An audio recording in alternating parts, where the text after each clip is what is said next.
Wheedle on the Needle.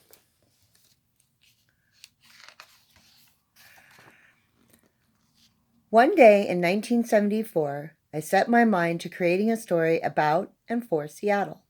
Using the Space Needle as a background, I began the creative process. Fortunately and unfortunately, the only word I could think of that rhymed with needle was Wheedle.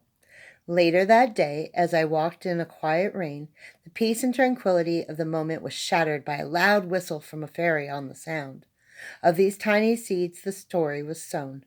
This book was dedicated then and is rededicated now to Seattle. Stephen Cosgrove.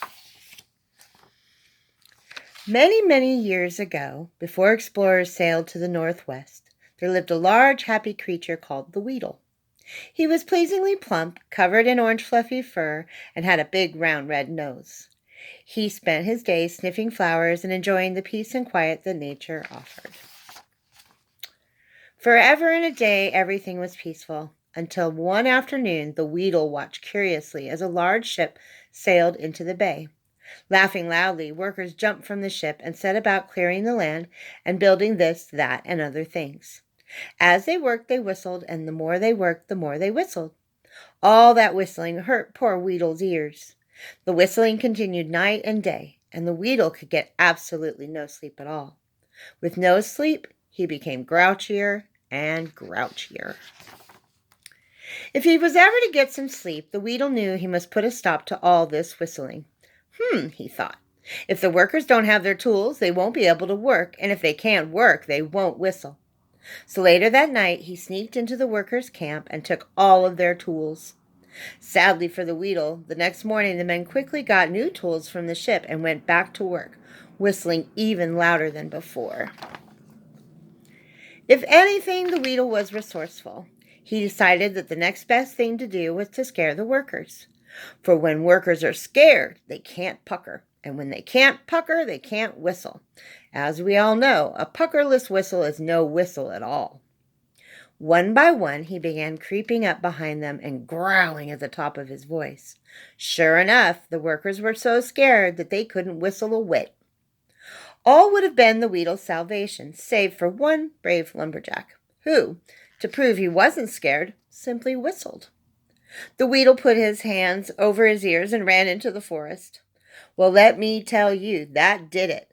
The Wheedle knew he could no longer live near the bay, so he packed his belongings and left.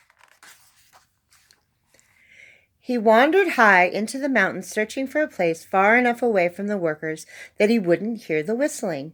He wandered and wandered until he came to the very top of Mount Rainier. He listened very carefully. What a delight! He couldn't even hear a whisper of a whistle on the wind. He quickly unpacked his sleeping sack, his toothbrush with a squiggly on the end, and his white woolly pajamas. This was the quiet place he had hoped for. This was a place where he could sleep for a long, long time. He quickly brushed his teeth, washed his furry hands, and slipped into his woolly pajamas. Then he slid his big body into the sleeping sack, flopped his head on the pillow, and fell fast asleep. He was so happy in his deep sleep that his big red nose blinked on and off like a flashing beacon on a tall pole. He slept through the night, through the day, through the weeks and months, and on through several years. Oh, such sweet, sweet dreams. But after a long while, something woke the Wheedle from his deep sleep. Whistling! Loud whistling! Happy whistling! He looked about, and much to his surprise, he saw that the workers had continued to build over the years, and now had built almost to the edge of his mountain. But what was more alarming was that now everybody was whistling, children and workers alike. Oh no, cried the Wheedle. What am I ever going to do with all this whistling? I'll never get back to sleep. He began pacing up and down the mountain, mumbling and grumbling all the while. Then his nose lit up and a smile crossed his lips. I've got it, he chuckled. And with that he removed everything from his large striped bag, and with it dragging behind, he climbed to the very top of Mount Rainier.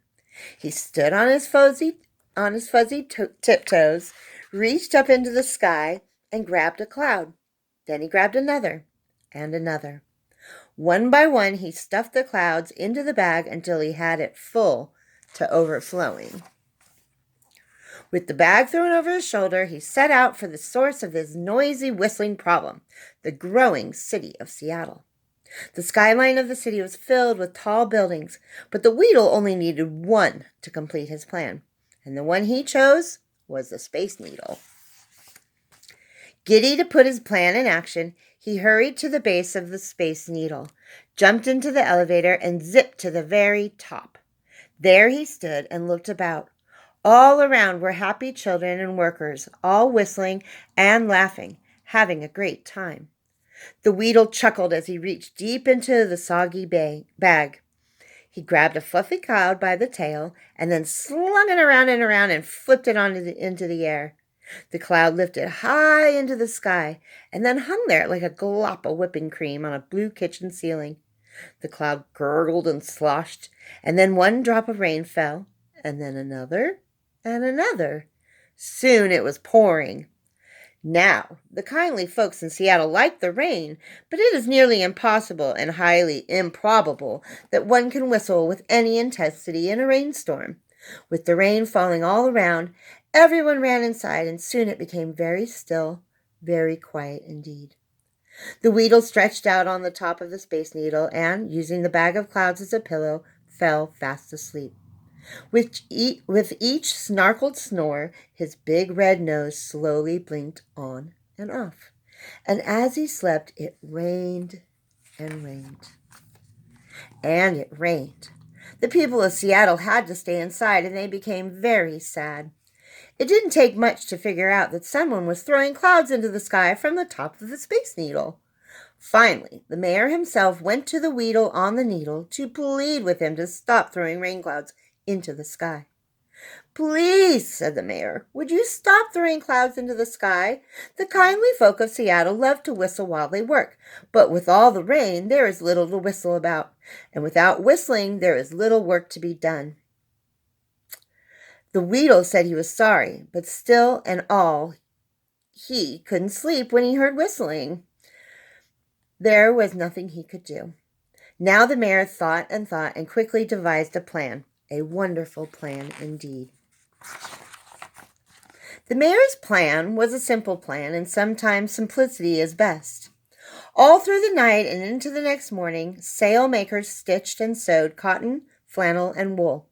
Miles of thread were laced through the eyes of the needles as the weathered hands of the sailor makers sewed. They sewed pink flannel onto yellow wool and blue cotton onto red flannel, and by early morning they had finished their tasks. Whoever said that mayors never think a thoughtful thought? This was a good plan. This plan was great. At precisely noon, not a minute before and not a minute after, the mayor again met with the Wheedle on the needle. In his hands he held the largest pair of earmuffs you have ever seen. "These earmuffs are for you," said the mayor in his most political of voices. "With these on your ears, you won't hear a thing. You won't hear us whistle. You won't even hear the big whistles from the ships in the harbor or the trains going by." The Wheedle pulled the earmuffs over his ears and was surrounded by the delight of silence. He didn't hear the kindly folk of Seattle cheering. He didn't hear the end of the mayor's speech. With the earmuffs in place, he simply rolled over and fell fast asleep. So content was he that his big red nose again began to blink. "There's a Wheedle on the needle. I know just what you're thinking. But if you look up late at night, you'll see his red nose blinking."